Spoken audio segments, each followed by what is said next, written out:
En el antiguo barrio portuario de Santa Lucía, donde los barcos descansan oxidados sobre el agua y las gaviotas levantan vuelo con graznidos metálicos, vivía Esmeralda Ríos.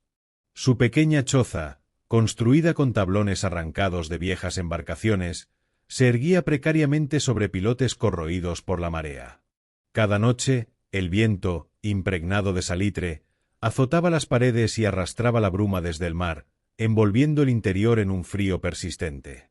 Al despuntar el alba, Esmeralda ya había encendido su lámpara de aceite y se dirigía al muelle con su carreta rechinante, poblada de bultos y manojos de telas.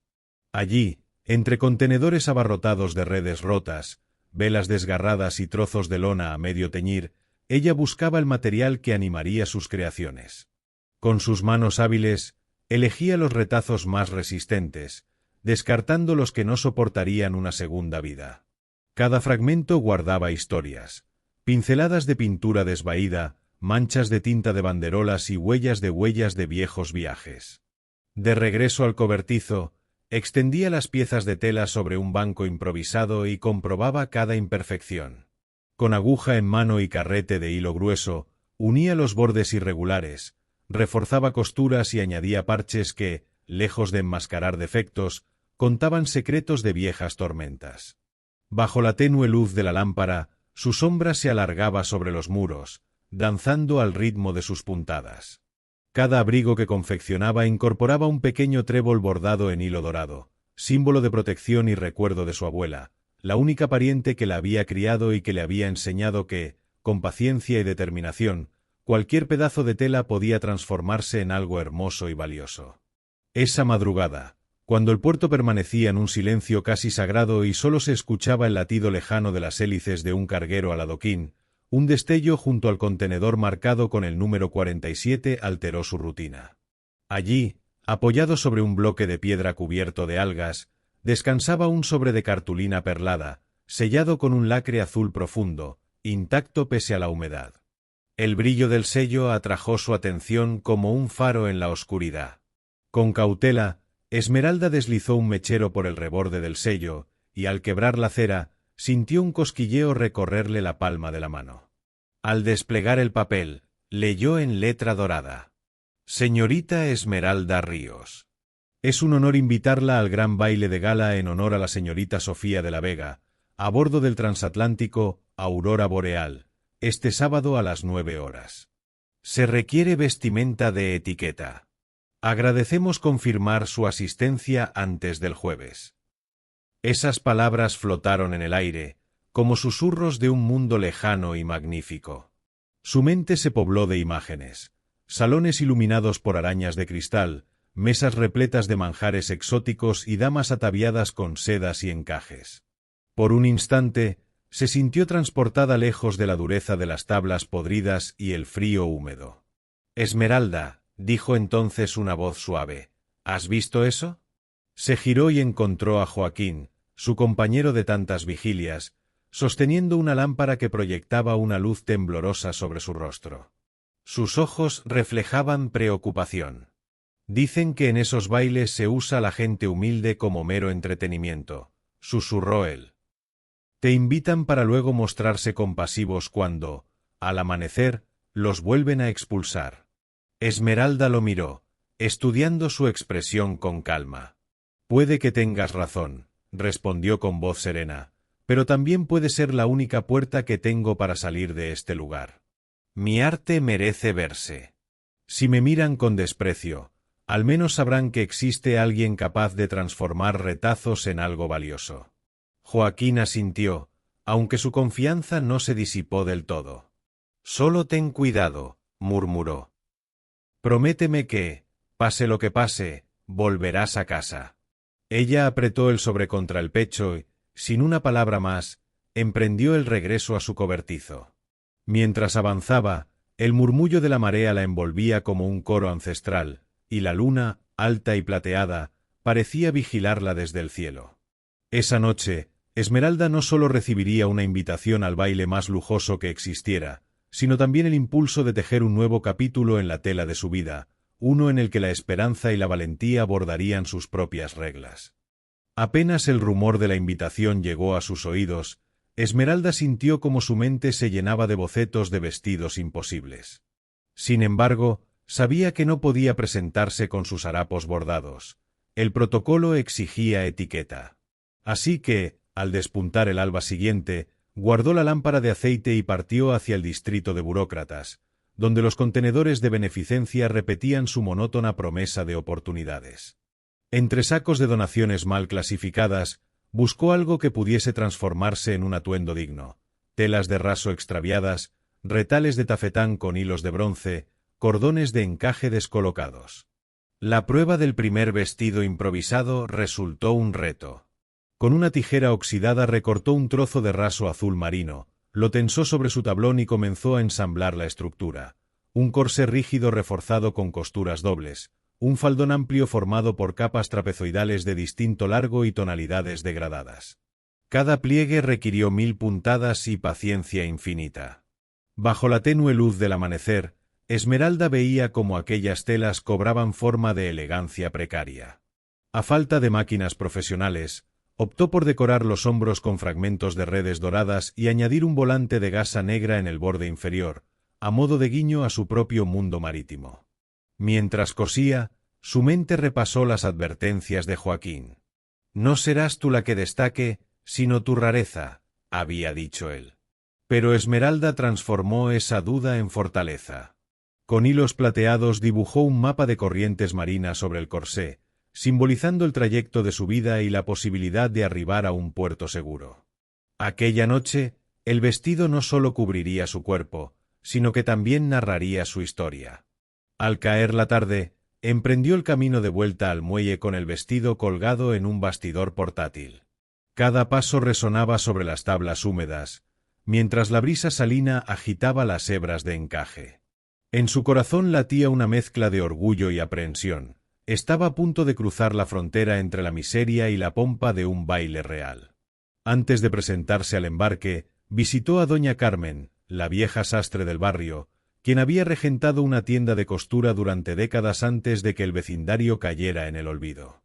A cambio de ayudarle a coser los últimos adornos, Esmeralda recibió un par de guantes de seda blanca y una estola de plumas sintéticas, huellas de una cotidianeidad olvidada. Doña Carmen la miró con ojos húmedos y le dijo: «Hoy cosemos no solo telas, sino también sueños». Con un beso en la mejilla y un pinchazo de nostalgia, la anciana la despidió con su bendición. El muelle de embarque del Aurora Boreal se iluminaba como un festín de estrellas. Alfombras rojas cubrían la pasarela, y guardias con uniformes impecables controlaban las invitaciones. El viento jugaba con el vestido de Esmeralda, acentuando el movimiento de las capas y el reflejo plateado de los bordados. Sintiendo un nudo en la garganta por la emoción, desplegó la invitación frente al portero y esperó. «Bienvenida», musitó el hombre, examinando el lacre y la caligrafía. «Pase usted, señorita». El sonido seco del portazo marcó su entrada a un nuevo mundo. Un pasillo amplio la condujo a un recibidor coronado por candelabros brillantes y columnas de mármol. Mujeres de perlas y seda se detuvieron para lanzarle miradas inquisitivas. Caballeros, con trazos de sorpresa, la observaron a través de monóculos. Esmeralda alzó la barbilla, recordando cada puntada que la había traído hasta allí. Con pasos medidos, avanzó entre murmuraciones y ecos de risas suaves, decidiendo no permitir que el asombro ajeno quebrara su confianza. En un salón contiguo, Joaquín la aguardaba, vestido con su mejor chaleco raído y un pañuelo de seda azul que le colgaba del bolsillo. Al verla, sonrió con mezcla de orgullo y alivio. Le ofreció su brazo y juntos cruzaron el umbral hacia la gran sala de baile. Allí, la música de un cuarteto de cuerdas abrió paso a una escena majestuosa. Ventanales coronados por cortinas de terciopelo mostraban la silueta del océano iluminada por la luna, mesas repletas de cristal templado con caracolas de cristal y camareros que deslizaban bandejas con ostras y caviar. El aire olía a orquídeas blancas y champán. Esmeralda apretó ligeramente el brazo de Joaquín, consciente de cada hebra de su vestido y cada mirada que la analizaba. Pero en lugar de sentir vergüenza, una oleada de determinación la invadió. Aquella noche demostraría que el ingenio y la pasión pueden bordar una vida nueva. Con un suspiro profundo y la mirada fija en el centro del salón, dio sus primeros pasos en un mundo que ahora, por una noche, parecía tan suyo como el cobertizo donde nació su arte.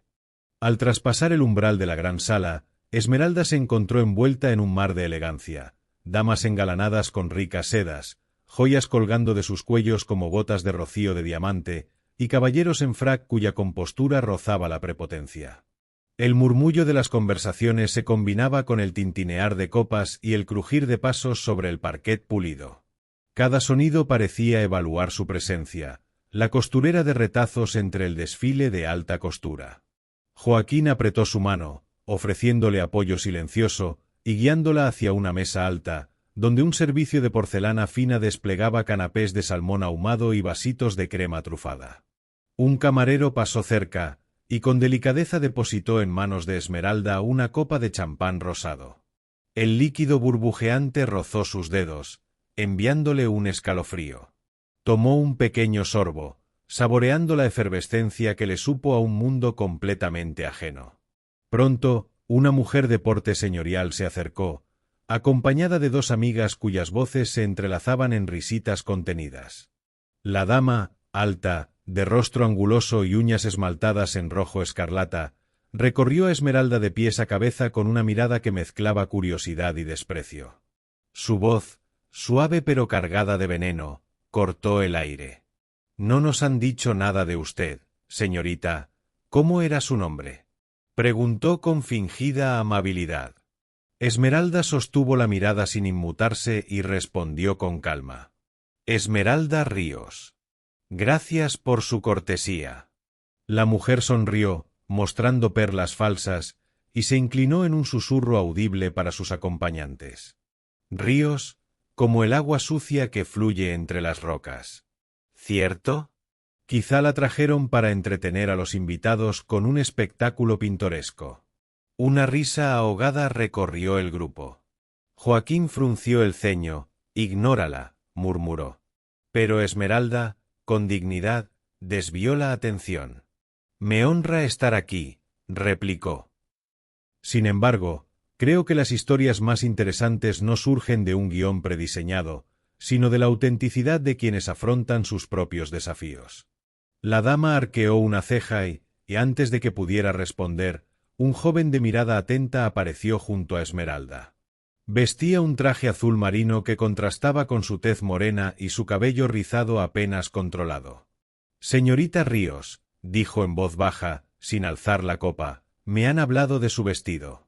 Admiro profundamente la forma en que integra elementos del mar en el bordado. ¿Puedo conocer más sobre su técnica?». El halago genuino y el acento del joven rompieron el hielo.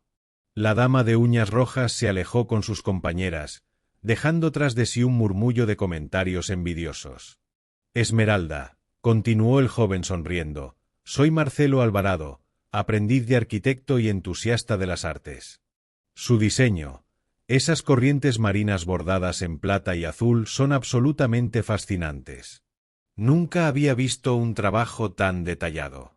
Ella le devolvió la sonrisa con timidez. «Gracias, señor Alvarado. La inspiración vino de mi vida en el muelle, las mareas, las velas, la fuerza del agua. Cada punto representa un recuerdo». Marcelo le ofreció su brazo. «Permítame acompañarla», propuso. «Estoy seguro de que esta noche revelará muchos más secretos creativos». Avanzaron juntos hacia el centro del salón, donde el cuarteto de cuerdas había comenzado a interpretar una pieza más animada. El baile se abría paso entre columnas de mármol y arreglos florales. Parejas giraban en un vertiginoso vals que desafiaba la gravedad. Los susurros se convirtieron en miradas admirativas cuando el joven Alvarado la presentó como la extraordinaria costurera del puerto. A medida que la música los envolvía, Esmeralda dejó atrás la incomodidad inicial y se permitió disfrutar del momento. Marcelo la llevó hacia una mesa de canapés más elaborados, foie gras sobre tostadas crujientes, ostiones en salsa de champaña y caviar sobre cucharillas de nácar. Cada bocado era un descubrimiento de sabores que contrastaba con la simpleza de su propia vida cotidiana. Mientras tanto, la dama de uñas rojas observaba desde la distancia, su ceño fruncido revelando tanto envidia como fascinación. Hasta ella se acercó a hurtadillas para contemplar de cerca el bordado que desprendía destellos plateados bajo la luz de las arañas de cristal. «Deberías enseñarme», susurró la aristócrata con una voz entre tenue y cortante. «Puede que en mi círculo haya una moda exótica, ¿no le parece?» Esmeralda mantuvo la compostura y, con cortesía, aceptó la invitación implícita. «Sería un placer», respondió. «Aunque mis métodos son un poco artesanales, quizá podamos crear algo que combine lo mejor de ambos mundos». La aristócrata alzó la ceja, satisfecha, mientras Marcelo sonreía con orgullo de quien había descubierto un tesoro genuino. La música cambió a un pasodoble animado, y Marcelo condujo a Esmeralda al centro del círculo de bailarines. Todavía inexperta en esos giros, ella se dejó llevar por el ritmo, aprendiendo cada paso con una gracia natural. Bajo la mirada de centenares de ojos, Esmeralda no solo bailó, dejó ver la fortaleza de una creadora que se negaba a ocultar su origen. Al compás final, un aplauso espontáneo llenó el salón, y Marcelo la acompañó con reverencias de admiración. En ese instante, mientras la aristócrata intercambiaba miradas amortiguadas con Joaquín y los demás invitados la aplaudían con respeto, Esmeralda comprendió que, por primera vez, su talento y su historia habían encontrado un eco fuera de la penuria. El baile continuaba, pero su vida ya había dado un giro con esa ovación. Y en el aire flotaba la promesa de un futuro tejido con hilos nuevos, donde la esperanza y la resiliencia tenían su propio brillar. Tras el estruendo del aplauso y los murmullos de admiración, Esmeralda se encontró rodeada de damas y caballeros que, en lugar de lanzarle miradas de reojo, ahora la observaban con genuino interés. Marcelo Alvarado, siempre atento, se mantuvo a su lado y la condujo hacia una puerta de cristal que daba acceso a la cubierta superior. La brisa marina se colaba por los largos pasillos, trayendo consigo un aire fresco que contrastaba con el calor del salón principal. «Ven», susurró Marcelo. «Quiero que conozcas a alguien muy especial». Sin previo aviso, la joven arquitecta de artes la llevó a un costado de la cubierta, donde un puñado de invitados disfrutaba de la vista nocturna. Las luces del puerto se reflejaban en el agua como gemas dispersas, y el oleaje murmuraba una sinfonía hipnótica. Allí, apoyada en la barandilla forjada en hierro, aguardaba la señorita Sofía de la Vega, la homenajeada de la fiesta. Lucía un vestido celeste tan ligero que parecía flotar con la brisa, y su rostro irradiaba una mezcla de gratitud y complicidad. «Esmeralda», dijo Sofía al percibirlas. «Gracias por haber aceptado mi invitación. No sabía muy bien qué esperar, pero tu presencia y tu talento han superado todas mis expectativas». La costurera sintió que el corazón le palpitaba con fuerza. Aquella joven era la misma que organizaba aquel despliegue de lujo, la heredera de un imperio marítimo. Sin embargo, ahora la trataba con amabilidad y admiración. «Ha sido un honor», respondió Esmeralda, conteniendo una sonrisa nerviosa. «Jamás imaginé que mis bordados llamarían tanto la atención». Sofía la invitó a dar un paso más allá de la barandilla, hasta un punto donde el oleaje parecía pintar líneas plateadas en la oscuridad. Se colocó junto a ella, dejando espacio para el silencio, y tras unos instantes evocadores, prosiguió. «Mi padre me ha hablado muy poco de la historia de la compañía que fundó, y mucho menos ha reconocido el origen de ciertos proyectos. Pero esta noche me has inspirado una idea». Esmeralda la miró, intrigada. El reflejo de la luna convertía los tranquilos corredores de la cubierta en surcos de luz tenue. Participó de aquella pausa, sintiendo la magnitud del momento. «Quiero proponerte algo», continuó Sofía con voz baja. «Quiero que formes parte de nuestro programa de diseño. Un espacio en el que puedas enseñar tus técnicas, compartir tu visión y, de paso, ayudar a quienes como tú necesitan una oportunidad». El asombro y la gratitud se mezclaron en el pecho de Esmeralda. Era la primera vez que alguien de la alta sociedad le ofrecía una puerta abierta, no como objeto de curiosidad, sino como socio creativo. Sin embargo, una sombra cruzó el rostro de Sofía. Pero hay algo más, dijo Sofía, tanteando con la mirada la inmensidad del mar. No quiero que estés aquí solo para exhibir tu arte, sino para transformar la realidad de este mundo que mira a los pobres como estadísticas. Quiero tu voz, tu perspectiva. ¿Aceptarías trabajar conmigo para cambiar las cosas? La propuesta la llenó de emoción y responsabilidad. Se imaginó impartiendo talleres en salones elegantes, pero también enseñando en los barrios desfavorecidos de la ciudad, llevando hilos y agujas a quienes jamás habían tenido acceso a una máquina de coser. Acepto, respondió con firmeza. Pero necesito tiempo para organizarme y encontrar los materiales adecuados. Además, hay algo que me preocupa. ¿Por qué yo? ¿Por qué tú me elegiste entre tantos diseñadores?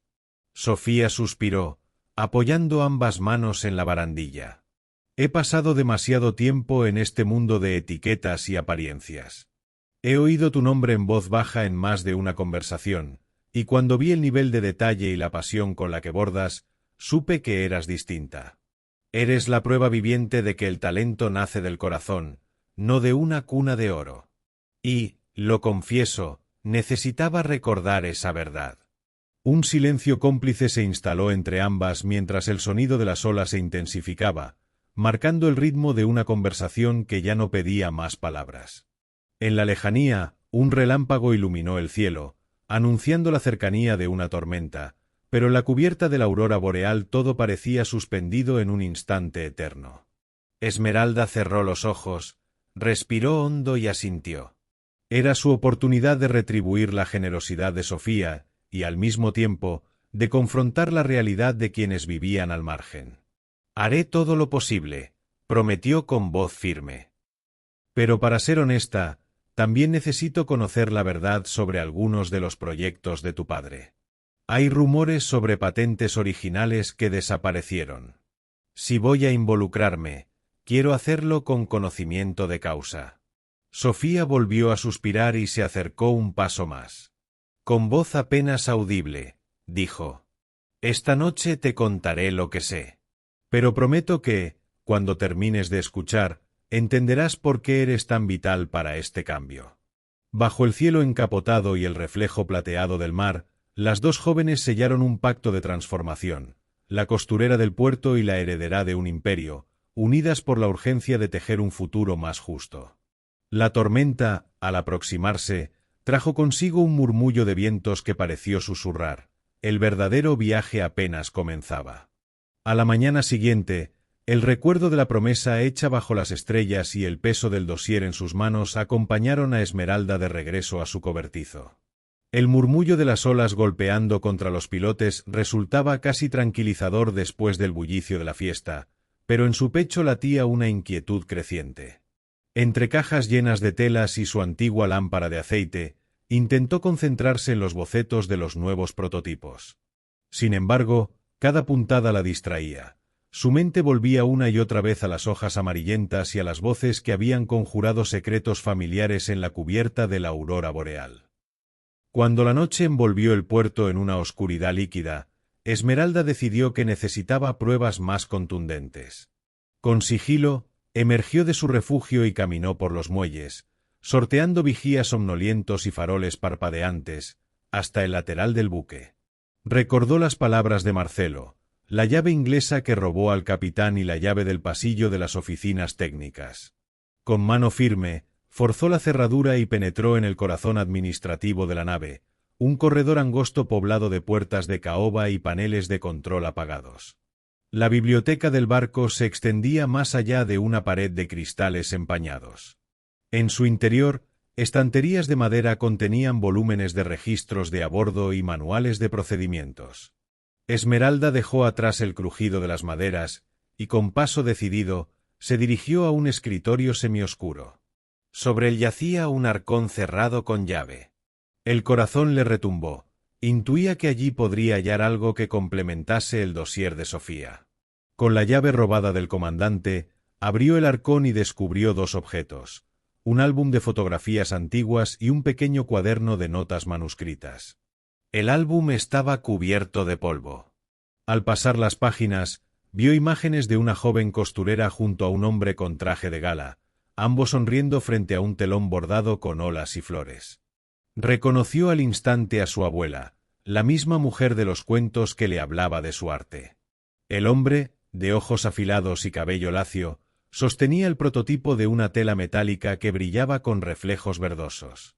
Un pie de foto apenas legible decía: Presentación inaugural, Centro de Innovación Textil, 1972. El cuaderno, en cambio, contenía fórmulas y diagramas, anotaciones sobre fibras autorregenerativas, mezclas de polímeros y referencias a ER, las iniciales de Esmeralda Ríos escritas con la caligrafía de su abuelo. Mientras estudiaba aquel hallazgo, dos voces graves resonaron en el pasillo. Ella retrocedió, ocultándose tras un mueble alto, y escuchó cómo dos ejecutivos conversaban en tono de conspiración. «No podemos permitir que esa chica descubra la verdad», dijo uno, lanzando miradas en dirección a la puerta. «Si Sofía insiste en incluirla en el programa, habrá que desacreditarla. Dicen que es la nieta ilegítima de Joaquín de la Vega». «Exacto», replicó el otro. «Nuestra prioridad es salvaguardar las patentes y la imagen de la compañía. Si se filtra que hubo una colaboración con su abuela y nuestro abuelo, podríamos enfrentar demandas multimillonarias. Hay que neutralizarla, sin importar los métodos». Un escalofrío recorrió la espalda de Esmeralda. Tenía en sus manos la llave para refutar, pero también el peligro de ser víctima de una venganza despiadada. Con cuidado colocó el álbum y el cuaderno en un maletín improvisado y salió sin hacer ruido, dejando la sala intacta. Al bajar por la escalinata metálica, sintió el latido de su propio nombre convertido en murmullo peligroso. Sabía que debía informar a Sofía lo antes posible, pero algo en su interior le aconsejó precaución. No sería prudente revelar todo sin un plan. Además, comprendió que esos ejecutivos no solo querían silenciar el pasado, sino también borrar su futuro. Regresó al cobertizo con las primeras luces del alba filtrándose entre las nubes. El maletín pesado, colgado de su hombro, llevaba ahora no solo fotografías y fórmulas, sino la responsabilidad de reconstruir un legado y enfrentarse a quienes habían tejido mentiras durante décadas. Mientras organizaba su mesa de trabajo, calculó los próximos pasos: digitalizar las imágenes, transcribir las notas y preparar un informe claro para Sofía. Además, debía reforzar la seguridad de sus documentos, pues la amenaza flotaba en cada rincón de la aurora boreal. Cuando el sol despuntó, Esmeralda alzó la mirada hacia el muelle. El bullicio matinal parecía ajeno a sus descubrimientos, pero ella sabía que un nuevo capítulo se abría ante ella. Con determinación, cogió la pluma y empezó a anotar en su cuaderno personal: «Hoy me convierto en guardiana de la verdad de mi familia y de un legado robado. Que ningún susurro silencie mi historia». Así concluyó la noche de los susurros, dando paso a un día en el que Esmeralda prepararía el terreno para la batalla más importante de su vida: recuperar la justicia y reivindicar su derecho a bordar, esta vez, un futuro verdaderamente libre. Al despuntar el alba, Esmeralda volvió a su cobertizo con el álbum de fotografías y el cuaderno de su abuelo bien apretados contra el pecho. La tenue luz de la lámpara de aceite ilumina el polvo suspendido en el aire, confiriendo un aire casi místico al reducido espacio. Colocó cuidadosamente ambos objetos sobre la mesa de trabajo, junto a carretes de hilo metálico, tijeras curvas y una placa de lino grueso. Al fin tenía ante sí las pruebas que unían el pasado de su familia con las actuales patentes ocultas. El hallazgo de aquel polímero autorreparable adquiría ahora un significado más profundo, pues demostraba que los sueños de Rafael Ríos podían al fin convertirse en realidad. Abrió primero el álbum, pasando las páginas con reverencia. En las fotografías antiguas, su abuela aparecía junto al ingeniero Joaquín de la Vega, ambos mostrando prototipos de tejidos experimentales que brillaban bajo la luz del laboratorio. La ambientación de aquel centro de innovación textil, con vitrinas de metal y estantes repletos de frascos, recordaba la promesa de un mañana mejor que el abuelo había perseguido. Con cada imagen, Esmeralda sentía el peso de una herencia traicionada y la urgencia de reivindicarla. Luego consultó las notas manuscritas, fórmulas, esquemas y referencias a mezclas de polímeros biocompatibles. Allí encontraba descripciones detalladas sobre la dosificación de los compuestos y sugerencias para ensayos de tensión. Subrayó varias líneas que hablaban de un proceso de autorreparación en tiempo mínimo y de aplicaciones militares y marítimas. Cada palabra la impulsaba a diseñar un prototipo no solo bello, sino también resistente y funcional. Con el ánimo decidido, se puso manos a la obra. En la estación de experimentos, mezcló en un recipiente parte del polímero cristalino que había guardado tras el primer ensayo con agua de mar filtrada. Removió con paciencia hasta obtener una suspensión lechosa. Recogió un trozo de gasa fina y lo sumergió en la mezcla, dejando que absorbiera el compuesto entre sus fibras. Mientras tanto, en la zona de desmontaje, separó con precisión un panel de tafetán verde y un retazo de lino crudo. Constituirían la base de su nuevo prototipo. Cuando la gasa autorizada hubo secado parcialmente, la fijó sobre el tafetán con alfileres metálicos y comenzó a coser, alternando puntadas regulares con nudos de refuerzo en los bordes. Con una aguja de ojo grande, enlazó el polímero solidificado con el tejido base y comprobó la flexibilidad del conjunto. Cada puntada requería concentración y fuerza meditada, pues el material no cedía como la tela habitual. Debía adaptar su técnica habitual al nuevo compuesto. Pasada la mañana, el resultado preliminar descansó sobre el banco de pruebas del astillero. Marcelo apareció con muestras de grafeno y aluminio ultraligero, dispuesto a aplicar las fuerzas del torno y las cuchillas de corte. Un técnico ajustó la muestra en la prensa hidráulica y comenzó a presionar. La tela resistió incrementos de carga superiores a los 1000 N sin romperse.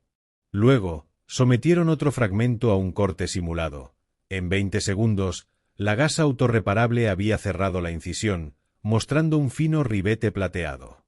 Entre el personal, estallaron exclamaciones de asombro. Aquel tejido, testigo de un pasado silenciado, cobraba nueva vida ante sus ojos. De vuelta al muelle principal, Marcelo y Esmeralda anotaron meticulosamente los datos en un informe: tiempos de autorreparación, niveles de tensión soportados y posibles aplicaciones a uniformes de seguridad marítima, velas antidesgarre y toldos de protección ambiental. A medida que registraban cifras y porcentajes, la emoción crecía. No solo estaban creando un avance tecnológico, sino también construyendo la base de su argumento legal para reclamar las patentes robadas. Al caer la tarde, regresaron al salón de conferencias de la aurora boreal con el prototipo envuelto en un estuche de satén negro. Las luces cálidas de las arañas de cristal arrojaban destellos en el metal ligero del maletín. Marcelo depositó la muestra ante Sofía y la junta directiva, explicando cada detalle del proceso: la combinación de ciencia y artesanía, la recuperación del legado de Rafael Ríos y la promesa de innovación real. La atención de los presentes se centró en aquella pieza única, que brillaba con el eco de un pasado injusto y el fervor de un futuro posible.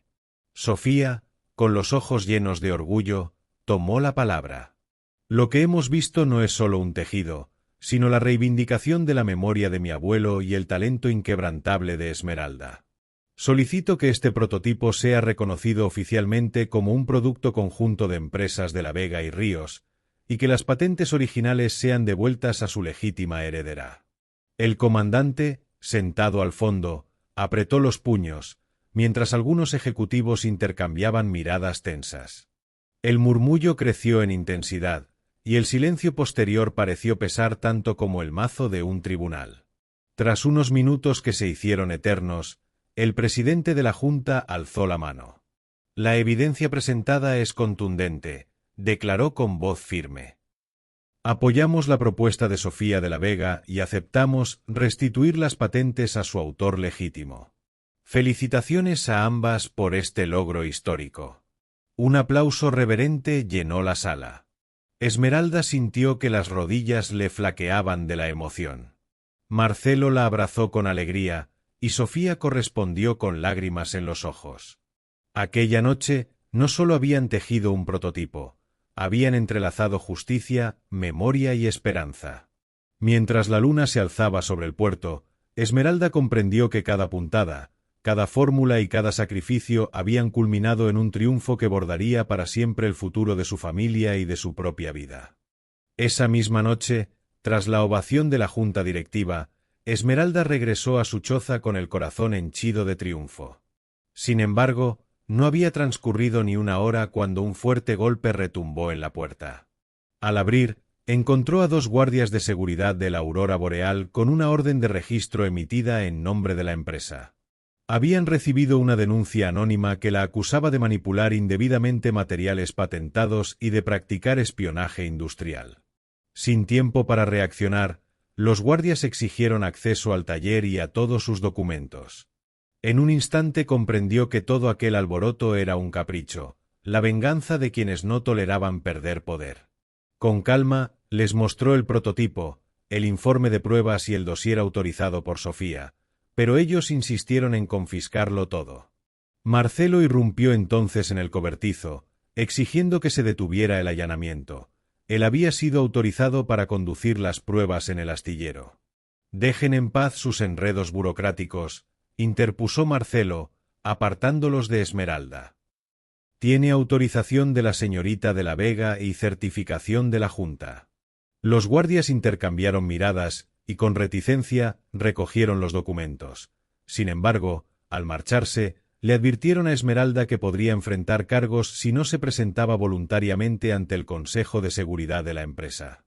Aquello no era un juicio, era un ultimátum disfrazado de legalidad. Marcelo cerró de un portazo la puerta del cobertizo y se apoyó en la pared, respirando con fuerza. Sus ojos reflejaban la misma indignación que ella sentía. «Esto ya no es un simple obstáculo», murmuró. «Quieren quebrarte». Esmeralda sintió el peso de la traición. Aquellos ejecutivos habían convertido su victoria en un escenario de difamación. Su taller improvisado, testigo de cada puntada cargada de ilusión, ahora resultaba un blanco fácil para acusaciones falsas. «No permitiré que destruyan lo que hemos construido», respondió con determinación. «Pero tenemos que movernos rápido». Marcelo asintió y la ayudó a empacar el prototipo, los documentos y parte de sus pertenencias esenciales.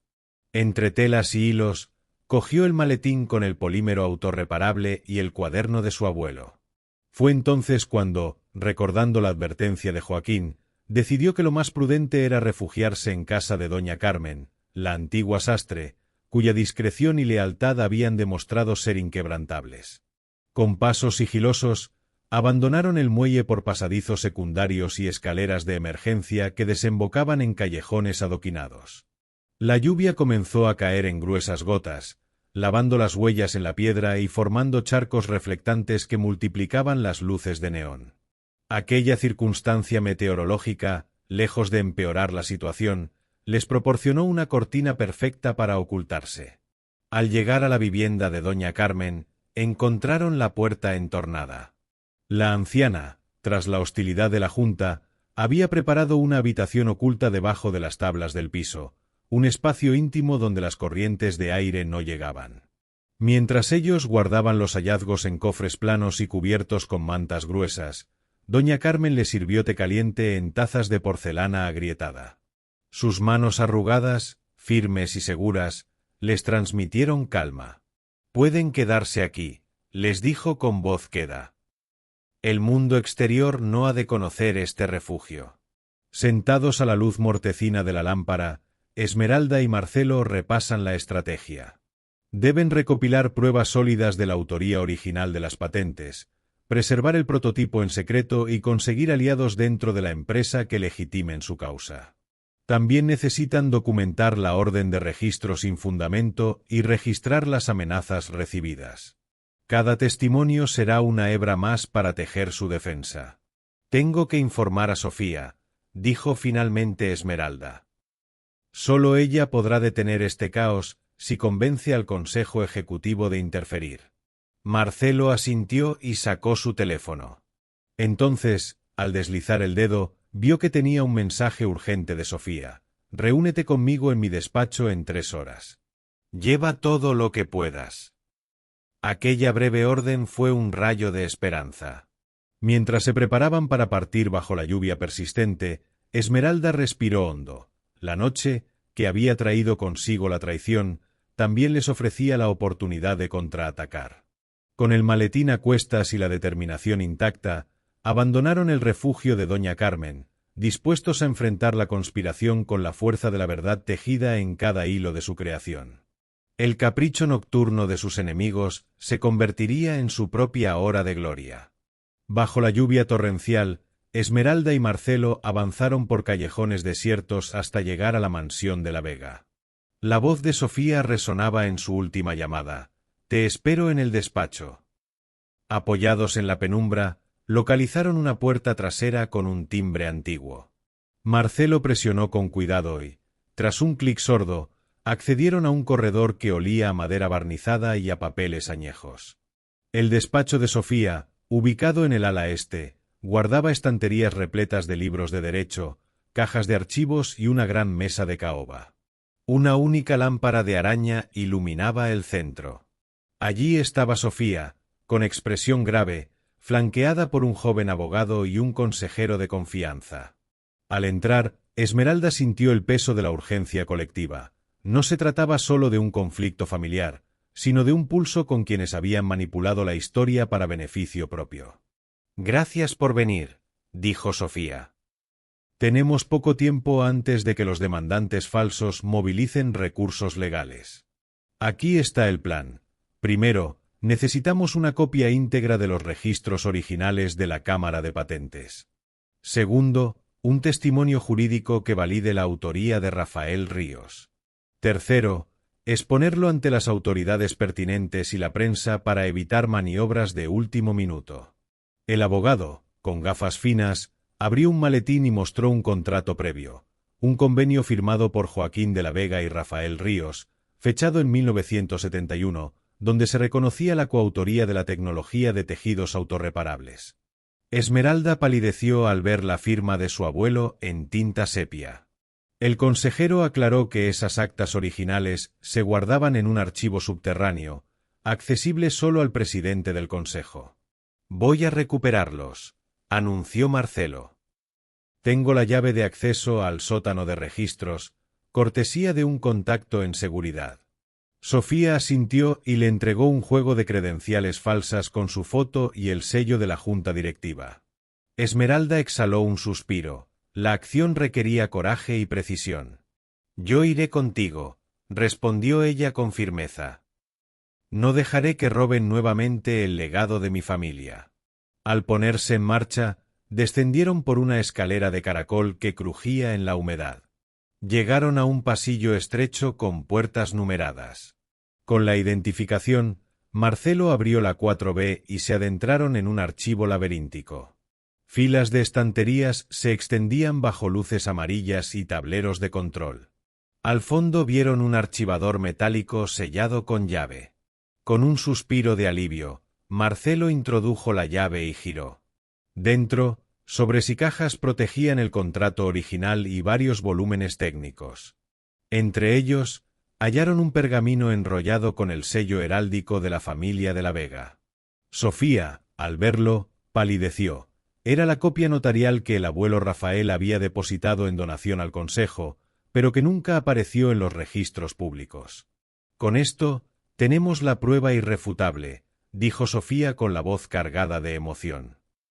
«Ahora debemos salir antes de que nos descubran». Mientras guardaban los documentos en una carpeta especial, escucharon pasos apresurados en el pasillo. Alguien había activado la alarma silenciosa. Marcelo alzó la ceja y tomó la iniciativa. Cerró la puerta, desactivó la cerradura con un destornillador y condujo a Esmeralda hacia una salida secundaria. Bajaron otras escaleras y emergieron cerca de la biblioteca, donde el guardia principal de seguridad había sido neutralizado por un socio de Marcelo, vestido de valet. Sin mediar palabra, el valet les abrió un pasillo tras una estantería móvil, revelando una escalera hacia el exterior. Afuera, la lluvia les golpeó la cara con furia, pero aquello también les regaló anonimato. Al tacto, Esmeralda sintió el peso del pergamino. No era solo papel, sino la llave de la justicia. Condujeron a Sofía y al abogado hasta un coche discreto que aguardaba en la calle adyacente. Marcelo los ayudó a subir, luego vino detrás con la carpeta. Mientras el motor rugía, Sofía miró por la ventanilla empañada y exclamó: «Están poniendo guardias en todas las puertas. Si no presentamos esto mañana, nos bloquearán de nuevo».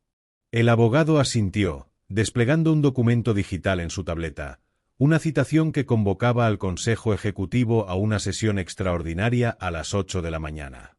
La convocatoria, firmada por la presidenta del Consejo, la madre de Sofía, era irrevocable y debía incluir nuevas pruebas de autoría. «Lo tenemos todo», sentenció el abogado. «Con el convenio firmado, el prototipo validado y la convocación oficial, nadie podrá pararnos». Al llegar al refugio de doña Carmen, Esmeralda guardó los papeles en un féretro de tela acolchada. Marcelo le tendió la mano, y ella la apretó con fuerza. «Hemos ganado terreno», dijo, «pero esto acaba de empezar». Mientras las gotas de lluvia repiqueteaban en el tejado, reunidos frente a la puerta, supieron que el alba traería consigo la sesión decisiva. Cada uno recorrió mentalmente los pasos finales: la presentación formal, el testimonio de testigos, la exposición pública de los documentos. La tormenta exterior se tornó un símbolo de la batalla por venir, oscura, imponente, pero también imparable. Y en el corazón de Esmeralda ardía la certeza de que, con cada hilo de verdad recuperado, tejían la libertad de generaciones. El amanecer despuntó con un cielo encapotado, como preámbulo de lo que estaba por llegar. Frente a la imponente fachada de mármol de la sede central de la empresa de La Vega, se congregaron empleados, periodistas y curiosos, atraídos por la convocatoria excepcional de la junta directiva. En un costado, Esmeralda, Marcelo y Sofía aguardaban con una carpeta forrada de tafetán azul, conteniendo el convenio original, el prototipo autorreparable y el pergamino notarial. La tensión se palpaba en cada ademán, y el murmullo de la multitud crecía con cada minuto. A las 8 en punto, una secretaria uniformada tocó el mazo de bronce que pendía sobre la gran puerta de roble, convocando a todos al interior. El corredor principal, flanqueado por columnas de ónix y retratos de fundadores ilustres, retumbó con el paso solemne de los consejeros. Al fondo, la mesa ovalada lucía micrófonos y atriles, dispuestos para la sesión extraordinaria. La presidenta del Consejo, la madre de Sofía, tomó asiento junto a ejecutivos de alto rango y miembros del directorio. Con gesto severo, pidió silencio y abrió la sesión. «Damos inicio a esta reunión convocada para evaluar nuevas pruebas sobre la autoría de las patentes de tejidos autorreparables». Su voz, poderosa y clara, resonó en todo el recinto. «Señorita de la Vega, proceda». Sofía se levantó con dignidad. A su lado, Marcelo desplegó el informe técnico, mientras Esmeralda afianzaba el maletín con el prototipo. Con paso firme, Sofía recorrió con la mirada a los presentes. «Gracias a mi equipo de investigación, he reunido pruebas documentales y técnicas que demuestran que las innovaciones atribuidas exclusivamente a esta junta fueron, en realidad, desarrolladas conjuntamente por mi abuelo y el señor Rafael Ríos, abuelo de la señorita Esmeralda».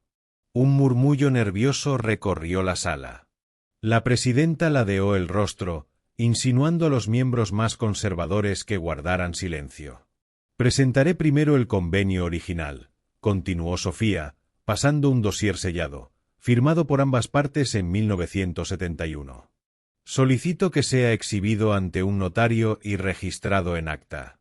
Un secretario accedió y, con solemnidad, depositó el documento en la bandeja de cristal de la mesa principal.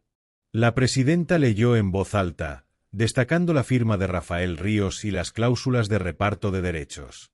Luego, el abogado tomó la palabra. «Pido la inclusión inmediata de este documento en el registro de patentes y su corrección para reflejar la coautoría correspondiente». El capitán del comité de patentes, un hombre enjuto de mirada fría, abrió la carpeta con el prototipo.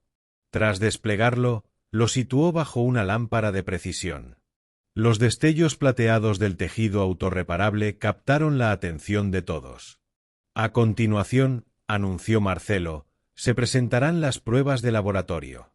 Solicitamos que un técnico independiente verifique la autorreparación de este tejido, tal como se especifica en las notas del señor Ríos. Un ingeniero designado por la Junta efectuó la demostración, aplicó presión, realizó un corte y esperó ante los ojos atentos de consejeros y periodistas. La fisura se cerró en menos de 30 segundos, dejando un delicado reborde plateado. Estalló un silencio de asombro. La presidenta se reclinó, intentando disimular su admiración. Queda demostrado el funcionamiento efectivo y la antigüedad de estas técnicas, proclamó. Procederé a ordenar la modificación de los registros y la devolución de las patentes a la señorita Esmeralda Ríos. Un aplauso contenido se elevó en la sala. Esmeralda sintió que le faltaba el aire. Marcelo la estrechó con el brazo. Algunos consejeros intercambiaron miradas sombrías, conscientes de que su poder había sido cuestionado. Además, continuó la presidenta, declaro la apertura de una investigación interna contra quienes promovieron acusaciones infundadas y ordeno el cese inmediato de todo procedimiento legal contra la señorita Ríos. La noticia provocó murmullos de alivio y de indignación contenida. Sofía respiró con satisfacción. Marcelo esbozó una sonrisa orgullosa. El último en hablar fue el presidente ejecutivo, el padre de Sofía y antiguo socio de Rafael Ríos. Hoy reconozco mi error y presento mis disculpas públicas a la familia Ríos. Pido perdón a Esmeralda por las injusticias sufridas y me comprometo a colaborar en proyectos conjuntos que honren el legado de mi padre y mi abuelo. Esmeralda bajó la mirada, conmovida, y alzó la cabeza para encontrar el rostro tierno de su abuela en una fotografía colgada en la pared. Aquella imagen parecía sonreírle, como si validara su lucha. La sesión concluyó con las actas protocolarias y la promesa de difusión mediática. Al salir, periodistas rodearon a Esmeralda, pidiendo declaraciones. Con voz suave, ella expresó: «Hoy se reivindica no solo un invento, sino la dignidad de quienes creyeron en la justicia. Agradezco a quienes me apoyaron y prometo dedicar mi vida a que esta innovación beneficie al mayor número de personas posible». Afuera, la lluvia había cesado. Un arco iris se dibujó sobre el puerto, un signo de esperanza renovada. Marcelo y Sofía la acompañaron hasta la entrada, donde Joaquín aguardaba con una sonrisa esperanzada. En aquel momento supieron que la batalla por la verdad había llegado a su punto culminante, y que el mañana sería el lienzo donde Esmeralda bordaría su legado definitivo. La restitución oficial de las patentes y la reparación pública de la injusticia marcó el fin de una etapa y el comienzo de otra. A los pocos días de la gran revelación, la mansión de la Vega se transformó en un hervidero de actividades. Periodistas de todo el país llegaban con cámaras y micrófonos, mientras empleados reorganizaban expedientes y oficinas para dar cabida al nuevo proyecto conjunto. En medio de aquella vorágine, Esmeralda sintió una mezcla de euforia y responsabilidad. Sabía que el verdadero desafío comenzaba ahora, cuando los papeles se archivaran y la atención mediática disminuyera. Sofía la invitó a un desayuno de trabajo en el jardín central de la propiedad, un espacio ajardinado con fuentes y rosales. Sobre una mesa al aire libre, sirvieron café aromático y bollos recién horneados. Marcelo se unió a la conversación con una carpeta repleta de bocetos y tablas de planificación. Junto a él, el abogado y el técnico del astillero completaban el equipo fundacional. El sol de la mañana brillaba entre las frondas, pintando de oro los parterres y anunciando un día de órdenes y proyectos. «Hoy damos el primer paso formal», anunció Sofía alzando la voz lo justo para imponerse al canto de los pájaros. «Abriremos una línea de producción piloto en el taller principal, en colaboración con el Centro de Innovación. Quiero que Esmeralda lidere el diseño, combine la artesanía de la costura con los procesos técnicos que hemos validado». Esmeralda asintió, paladeando la idea con entusiasmo. Había pensado en una colección inaugural de prendas de abrigo, carpas y velas ligeras para navegantes, todas autorreparables. Además, contemplaba realizar talleres formativos en los barrios más desfavorecidos, llevando sus materiales y enseñando a jóvenes sin recursos a crear y regenerar sus propios tejidos. «Propongo 2 líneas de trabajo», explicó ella, desplegando sus apuntes sobre la mesa. Una, dedicada a productos industriales, como uniformes de seguridad y velas marinas. Otra, centrada en prendas de uso diario y proyectos sociales, con colaboración con ONG y programas de rehabilitación laboral. Marcelo tomó la palabra. He hablado con el director del astillero, y nos habilitarán un espacio de 200 metros cuadrados con maquinaria semiprofesional para el prototipo inicial. Podemos iniciar la validación de producción en serie escalonada. El abogado intervino ajustando sus gafas. Desde el punto de vista legal, ya hemos registrado la coautoría y disponemos de exención fiscal por inversión en innovación tecnológica. Podemos avanzar con subvenciones y fondos europeos de investigación. Aquella mañana, en el bullicio ordenado de la planificación, Esmeralda sentía por primera vez que su nombre no se definiría por las penurias del pasado, sino por la capacidad de transformar vidas. Aquello implicaba liderar reuniones, tomar decisiones sobre proveedores, gestionar presupuestos y, sobre todo, transmitir la misma fe que la había sostenido en la adversidad. No era una tarea sencilla, pero estaba dispuesta a asumirla. La jornada avanzó entre visitas a una fábrica de tejidos innovadores y reuniones con proveedores de polímeros ecológicos. Marcelo la acompañó al almacén de materias primas, donde comprobaron la calidad de los rollos de gasa autorreparable y acordaron la implementación de pruebas de trazabilidad en cada lote. Mientras calibraban los equipos de laboratorio, compartieron risas y confidencias. El compañerismo que había forjado en la lucha por la verdad se fortalecía ahora con la confianza en un proyecto común. Por la tarde, Sofía organizó una reunión con líderes de varias ONG locales. En un salón adjunto al taller, participaron directores de centros de acogida, representantes de escuelas de oficios y coordinadores de programas de reinserción. Las sillas se alinearon frente a una pantalla donde proyectaban imágenes del prototipo en acción. Esmeralda, ante un auditorio expectante, presentó la idea del taller itinerante de autorreparación textil, un programa móvil que ofrecería formación gratuita en barrios marginales, fomentando la empleabilidad y el espíritu emprendedor. Los invito a colaborar, concluyó. No solo enseñaremos a coser un descosido, enseñaremos a reparar la vida con los mismos hilos de la esperanza. El aplauso que siguió la conmovió profundamente. Voces en primera fila se ofrecieron para ceder espacios, máquinas e incluso asesoramiento financiero. El proyecto tomaba forma más allá de la mansión de La Vega, extendiéndose hacia los rincones donde la costura había sido hasta ahora un acto de mera supervivencia. Cuando la reunión concluyó, Sofía y Esmeralda caminaron juntas por un corredor lateral. Afuera, la brisa del atardecer agitaba los pliegues de sus abrigos. Sofía les susurró: «Hoy hemos sembrado semillas de transformación. Ahora, crecerán con cada mano dispuesta a aprender». Esmeralda la miró con gratitud. «Gracias por creer en mí», respondió. «Prometo cuidar este proyecto como si fuera mi propio hilo de vida». El día dio paso al crepúsculo, y la mansión quedó iluminada por luces doradas. En el taller principal, las máquinas semiprofesionales esperaban su nueva artífice. Con determinación, Esmeralda entró en la sala de costura y se sentó ante la mesa de corte. Sacó un trozo de gasa autorreparable y un patrón de abrigo. Sus dedos comenzaron a trazar líneas y a unir hilos, como si cada puntada fuera un acto de fe. En aquel instante, comprendió que su vida había cambiado para siempre, de la oscuridad de un cobertizo en el muelle al corazón de la innovación y la solidaridad. Y mientras la máquina manual comenzaba a girar, la costurera del puerto supo que, a partir de ese momento, el futuro se tejería con cada esperanza bordada bajo un nuevo horizonte.